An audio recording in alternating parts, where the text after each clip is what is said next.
दोस्तों, जय भीम, जय संविधान। आज का विषय बहुत ही महत्वपूर्ण है। आज का विषय है संविधान या किस्मत। कल 26 नवंबर 2025 का दिन था और भारतवर्ष में सरकार के पास कोई भी पैसे नहीं थे कि संविधान दिवस को सेलिब्रेट करने के लिए। ये बहुत बड़ा महत्वपूर्ण विषय है। अगर इंसान को ये समझ में आ जाए कि हम लोग कभी कोई डॉक्टर के पास जाते हैं तो डॉक्टर चेक करते हैं कोई मशीन के ज़रिए कि कितना बुखार हुआ है या फिर कितना टेम्परेचर है जानने के लिए जो मशीन का उपयोग किया जाता है। उसी प्रकार संविधान में जो सरकारी अफिसर हैं, पदाधिकारी हैं, नेता हैं, प्रधानमंत्री है, राष्ट्रपति है, कलेक्टर है, हर कोई सरकारी सिस्टम से जुड़ा हुआ व्यक्ति और हर वो नागरिक, सभी लोगों के कर्तव्य और अधिकार दोनों ही रहते हैं संविधान में। संविधान ही है वो मापदंड जिसके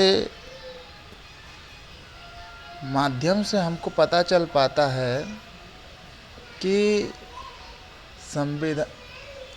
संविधान में जो लिखा है उसके हिसाब से वो काम कर रहे हैं या फिर नहीं कर रहे हैं, उनका कर्तव्य और अधिकार का सही उपयोग हो रहा है या नहीं। अगर सही उपयोग हो रहा है तो फिर वो सही है, मतलब उनको बुखार नहीं है या कोई भी डॉक्टरी भाषा में समस्या नहीं है। लेकिन अगर वो उनका कर्तव्य और अधिकार को गलत उपयोग कर रहे हैं तो डॉक्टरी के भाषा में बुखार या कोई भी परेशानी है। आज भारत में मर्डर हो रहे हैं और खुलेआम हो रहे हैं। क्या उन लोगों को संविधान का जानकारी है? अगर होता तो क्या वो खुलेआम मर्डर करते? आज भारत में लाखों के तादाद पर कृषि सुसाइड कर रहे हैं और क्या वो कृषि को पता है कि संविधान में उसके लिए क्या सुविधा है?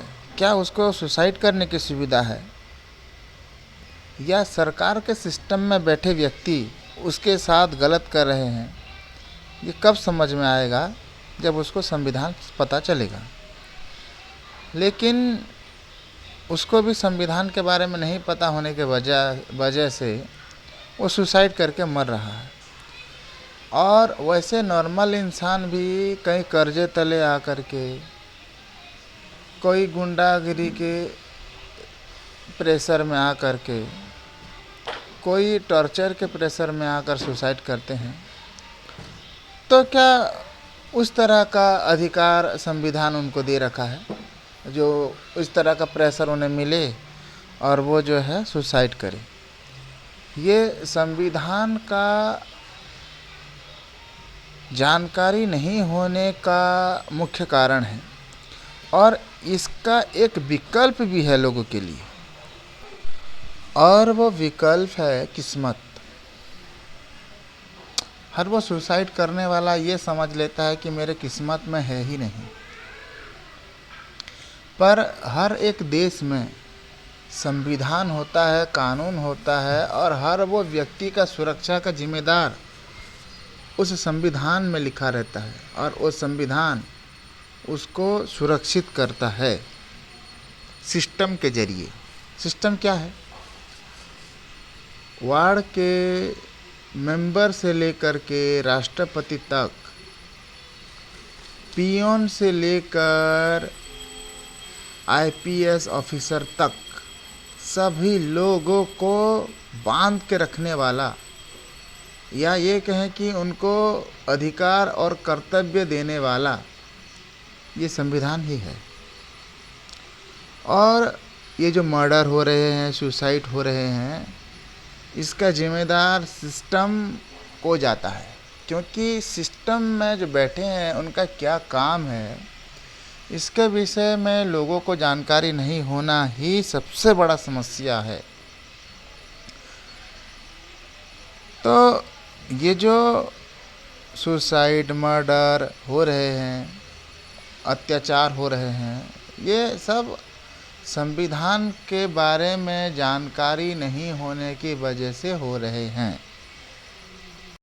और एक समस्या, और एक नहीं और अनेक समस्या है, उसमें से आर्थिक दुर्बलता, ये एक ऐसा समस्या है जो इंसान को बहुत मजबूर कर देता है भीख मांगने के लिए, मरने के लिए, अपमान जीवन जीने के लिए। तो ये सारा चीज़, और वो जो लोग वो सारा चीज़ को सहते हैं, वो इस विकल्प के साथ सहते हैं कि किस्मत। आज पूरे भारत में, मैं भारत का हूँ और मैं भारत का विषय में बात कर रहा हूँ इस वक्त, कि भारत के संविधान में हर तरह का सुविधाएं उपलब्ध कराए गए हैं। चाहे लोगों की सुरक्षा की बात किया जाए, लोगों की स्वास्थ्य की बात किया जाए, लोगों की शिक्षा की बात किया जाए, लोगों की आर्थिक विकास की बात किया जाए, यानी कि संपूर्ण विकसित होने का सारा सुविधा संविधान के अंदर में है। और हर वो ऑफिसर या हर वो नेता इसके लिए जिम्मेदार है। उनको इसलिए चुना जाता है, इसलिए उनको वो रोज़गार दिया जाता है कि वो जा कर के वो सिस्टम को पूरा करें। जो समस्याएं हैं, चाहे रोड का समस्याएं हो, चाहे स्कूल का समस्याएं हो, चाहे हॉस्पिटल का समस्याएं हो, चाहे लोगों को रोज़गार मिलने की समस्याएं हो, यानी कि मनुष्य को जन्म होने के बाद से मरने तक की सारी सुविधाएं संविधान के अंदर मौजूद है। और उस संविधान को कार्यरत करने के लिए सारे ऑफिसर को नियुक्त किया जाता है, और वो नेता को भी इलेक्शन के जरिए नियुक्त किया जाता है, ताकि देश में कोई भी समस्या ना रहे। परंतु आज भी सरकार और सिस्टम के पास इलेक्शन के लिए फंड है, लोगों को परेशान करने के लिए फंड है, किसी के जन्मदिन में करोड़ों रुपया का बैनर लगाने के लिए फंड है, लेकिन संविधान की जानकारी लोगों के तक पहुंचाने की कोई भी फंड उनके पास नहीं है। ये कितना बड़ा साजिश है सरकार का, और सरकार में जो सिस्टम में जो बैठे पदाधिकारियों का, कि वो चाहते हैं कि लोग उसके बारे में नहीं जाने, और उनको सोए सोए बैठे बैठे उनको जो है तनख्वाह मिले, और वो जा कर के दूसरे देश में या नाइट क्लब में या और भी कई अय्याशियों करने वाले जगहों में अपना इच्छा पूरा कर सके, उनका दिन को लग्जरियस यानी बहुत ही बेहतरीन आरामदायक जीवन जी पाए, और बाकी लोग दर दर भटके और मरे और किस्मत का नाम दें। दोस्तों, मेरा एक विनती है भारतवर्ष के हर नागरिक को जो समस्या से जूझ रहे हैं, हर वो दफ्तर में ये डिमांड करिए और हम सब मिल के करें कि वहाँ पे क्या काम होता है और वहाँ पे कितने कर्मचारी हैं और उन कर्मचारियों को हमारे दिए गए टैक्स से सैलरी हर महीने या हर साल कितने पैसे उस दफ्तर में अलॉट होते हैं, बाहर में चिपकाना अनिवार्य है। ऐसा करके हम सब लोगों को सब जगह में विनती करें, प्रोटेस्ट करें, कुछ भी करें, पर इसको लागू करना बहुत ज़्यादा ज़रूरी है। हाँ या ना दोस्तों, कमेंट करिए। धन्यवाद।